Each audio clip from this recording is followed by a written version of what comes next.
everybody, it's Kyra from BodyCandy. In this episode of the tea, we'll be speaking about something quite simple. What is it like to get a piercing?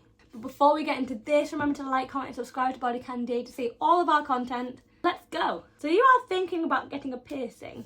You want to know how the process works? You're in luck. So today we're going to discuss the process of walking into the piercing shop to walking back out. Here's how it works. Before heading to the piercing shop, make sure you get a good night's sleep the night before so you're well rested and ready to go. So make sure you eat a light meal beforehand, just enough to get you full. This will prevent your blood sugar from crashing. It'll help you feel steady while you're there. If you're feeling anxious about it, ask your piercer if you can take a friend for moral support. Know what you're going for. Have a piercing or two in mind when you go and make the appointment. If the piercing you want originally is anatomy dependent, you're not sure it'll work on you, keep a backup option in mind.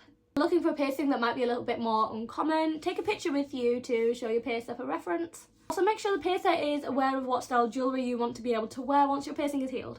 Then onto anatomy. Your piercing will help you evaluate this. All ears can hold an industrial piercing, for example.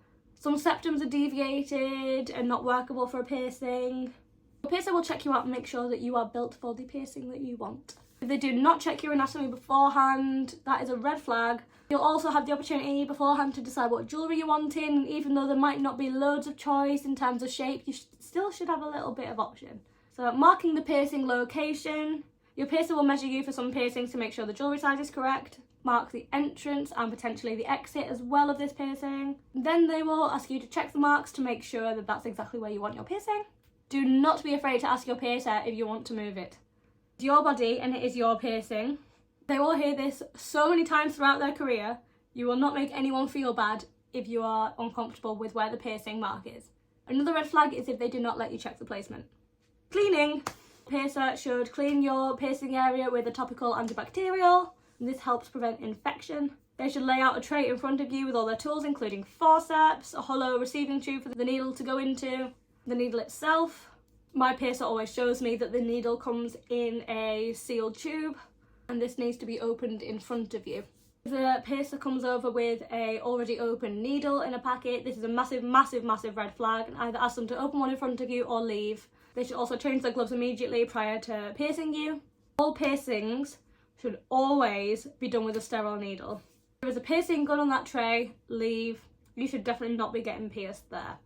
Piercing guns are blunt force and they shove the jewellery through, which leads to a lot of trauma in your piercing. If they offer piercing guns, they are not reputable. Do not let them pierce you.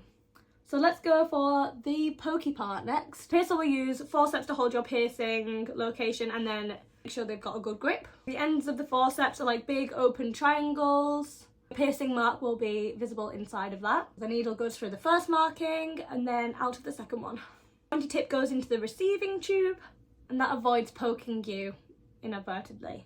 The piercer will slide the jewellery in as they slide the needle the rest of the way out, and then they'll attach the end on to secure the jewellery. Super easy. That is it. That is the process of physically getting the piercing. Then your piercer should tell you all the aftercare advice you need and either give you recommendations for aftercare solutions, saline, or they will let you buy some there. So if you did like this video, give it a like, give it a comment, remember to subscribe to BodyCandy, and I will see you on the next video.